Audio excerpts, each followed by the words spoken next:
Hey there. Ready for a deep dive? We're taking a look at disinformation today.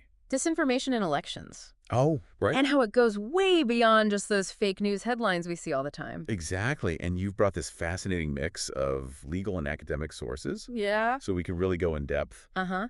And we're going to start with Brazil. Okay. You gave us some excerpts about liberdade de expressão, Yes. going all the way back to the 1824 Constitution, Right. which is really fascinating to me because even though free speech has always been there, Mm-hmm. it's not as clear-cut as it might seem. Yeah, that's right. So what's the deal with that? So the 1824 Constitution, Okay. it does mention this freedom of expression, Yeah. but it actually required a separate law to really define its limits. Okay. And that's where things get interesting. Okay, I'm listening. The law of September 20, 1830, basically criminalized any criticism Oh, wow. of the government or religion. Seriously? Yeah, and there were harsh penalties like imprisonment and fines. So imagine any little comment could land you in jail. So much for free speech, right? Exactly. It was a pretty tight leash on what people could say. Wow, and did this continue in later constitutions? Yeah, so the 1937 Constitution Okay. allowed for pre-publication censorship of the press, theater, cinema, and radio. Oh, my God. Can you imagine having to submit everything you create to the government before you can share it? What a nightmare for creative expression. Totally. What happened during the military dictatorship? So the 1967 Constitution, Okay. it prohibited prior censorship. Okay. But then we got the press law, Ah. which brought back the possibility of punishment for publishing what they deemed false news.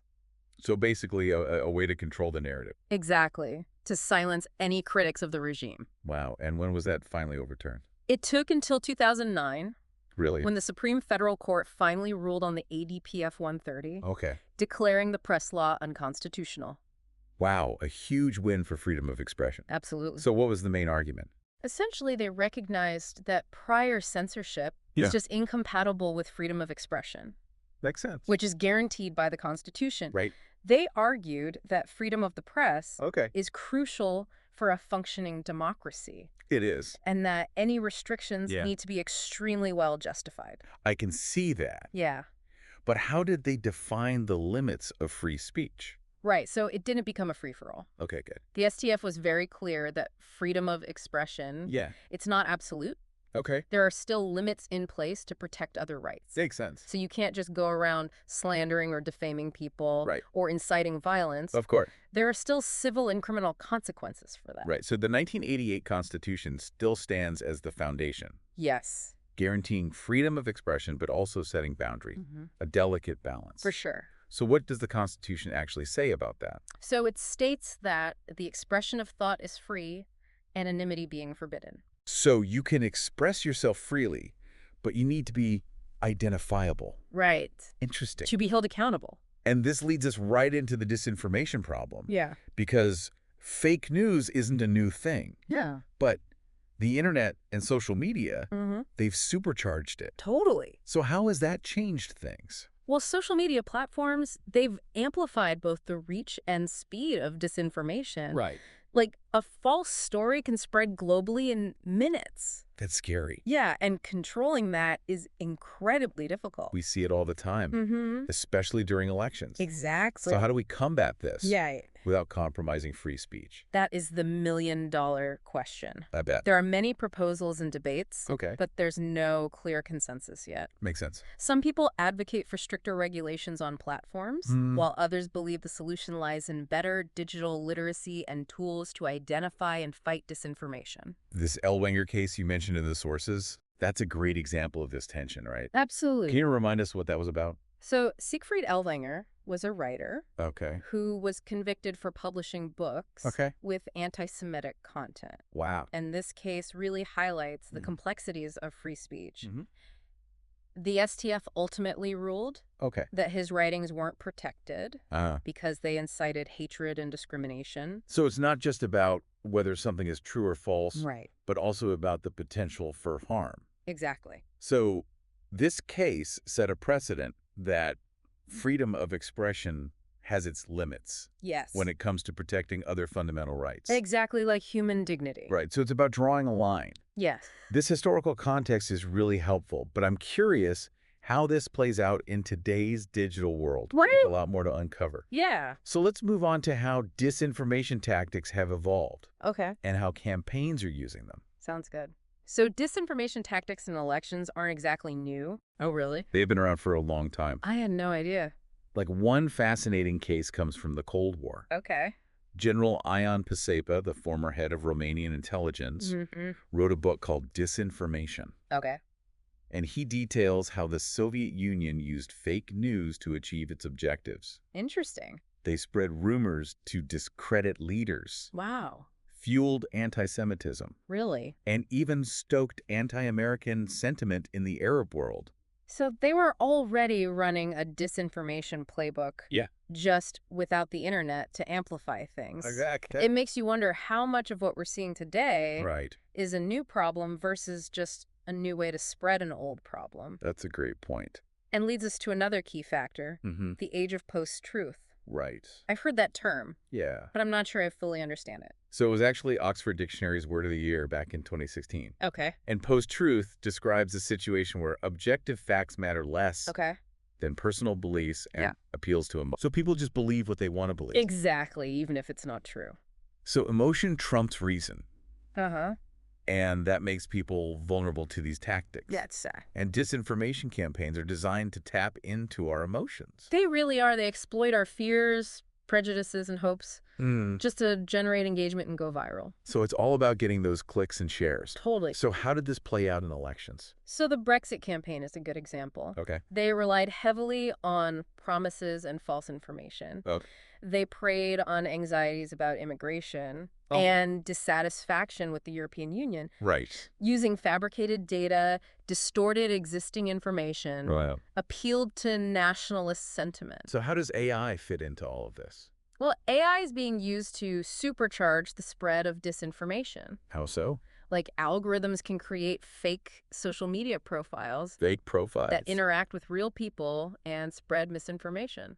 So bots pretending to be real people to spread fake news. Exactly. That's kind of creepy. Yeah. And it gets even deeper. Oh, no. AI can also target disinformation very precisely. Really? Companies collect data about social media users, like Yeah. their age, location, interests, Okay. to create personalized ads with fake news Wow. designed to resonate with specific audiences. That reminds me of the Cambridge Analytica scandal, Exactly. where they harvested data from Facebook users and tried to influence elections.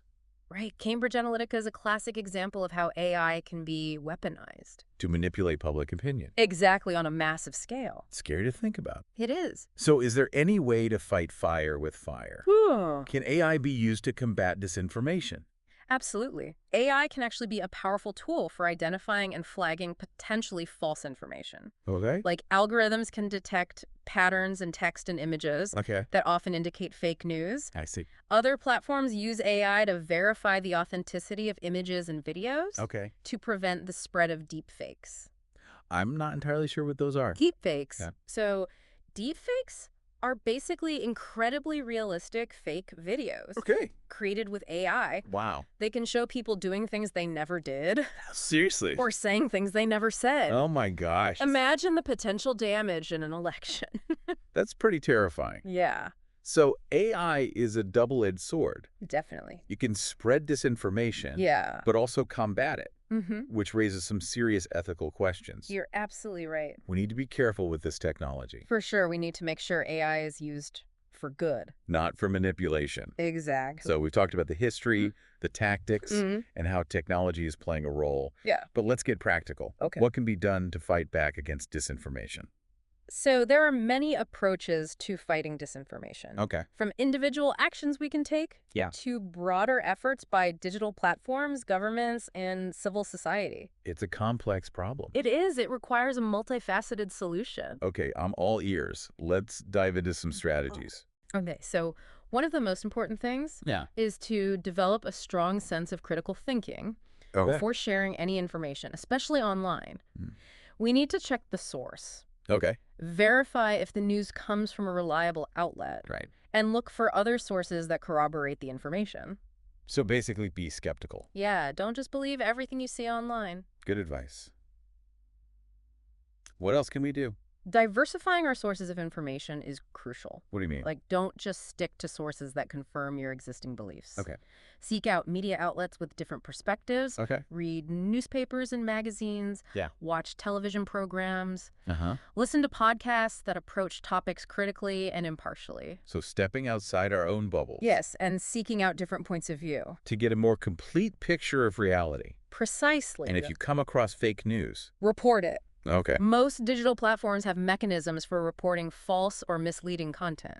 I see. You can also help debunk fake news Okay. by sharing factual and reliable information. So we all need to be active participants in this fight. We do, checking sources, diversifying our information, reporting fake news, and sharing accurate information. It's all part of being responsible digital citizens. Exactly. You mentioned broader actions that digital platforms, governments, and civil society can take. Can you tell us more about those? Sure. So digital platforms, they have a crucial role. Okay.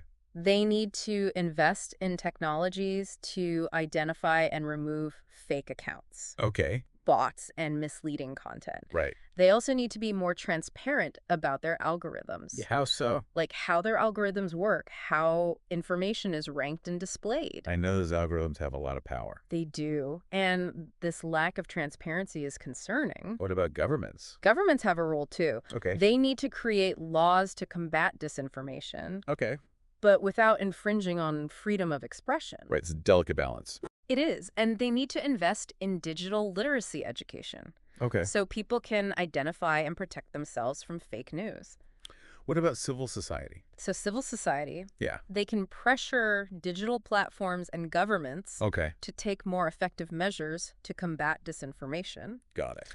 They can also create independent fact-checking initiatives, digital literacy programs, and awareness campaigns. So it sounds like a coordinated effort is needed. Definitely. From all stakeholders. It's a fight that requires participation from all of us. I couldn't agree more. Yeah.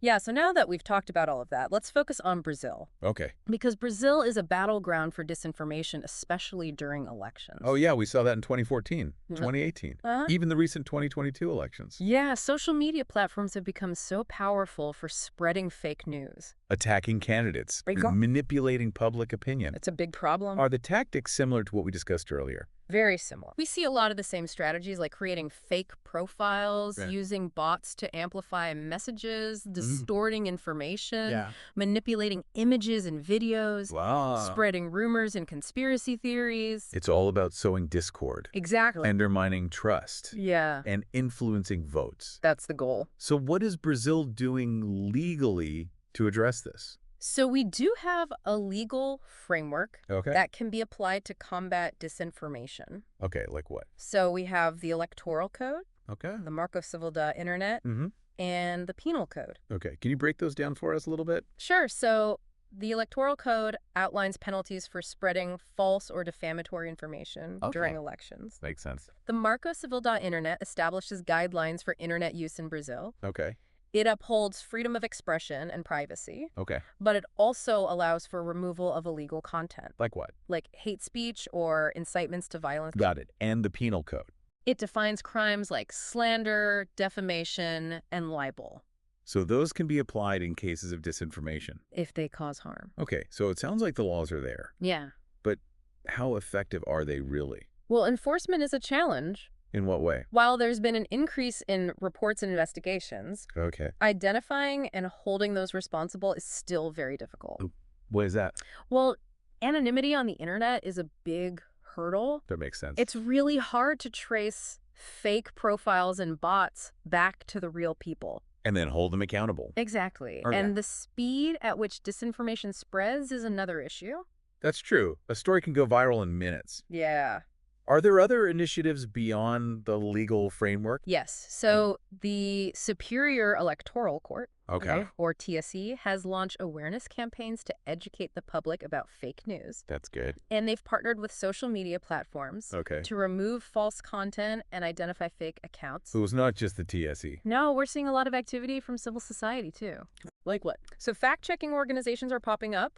Universities and research centers are studying the phenomenon. Good. And NGOs are running digital literacy programs. That's great.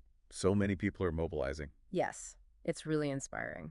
But what are some challenges that still need to be addressed? I think one of the biggest challenges is safeguarding freedom of expression Okay. while combating disinformation. Right. We need to be careful. Yes, we need laws and mechanisms that punish the spread of false information without limiting the free exchange of ideas. Like, we don't want to censor legitimate voices. Exactly. And education is key, too. Definitely we need to equip people with critical thinking skills. Right, so they can identify fake news themselves. Verify sources. Be more savvy. Exactly. What about the platforms themselves? Yeah, we need more transparency from them. Okay. Like, we need to understand how their algorithms work. How information is ranked. Right, how disinformation spreads. Because without that, it's like fighting an invisible enemy. So we need to take back some control.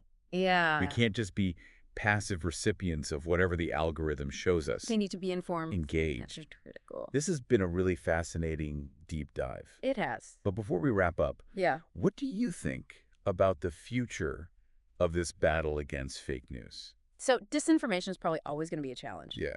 But I am optimistic that we can learn to manage it better as awareness grows, as platforms take on more responsibility, as we develop fact-checking and digital literacy programs. I think we can diminish the impact of fake news. So not about eradicating it completely, right, but mitigating its harmful effects. Exactly. We have to be realistic, yes, but also optimistic. Definitely. We have the tools, the knowledge, and the capacity to fight back. We need commitment. Political will. Yes, and a concerted effort from everyone. Governments? Civil society. This has been an amazing conversation. It has. Thank you for taking us on this deep dive. Of course. I hope our listeners feel empowered to be more discerning, more critical, and more engaged in the fight against disinformation. It's a fight worth fighting. Until next time. Yeah. Stay curious, stay informed. Yes. And keep asking those tough questions.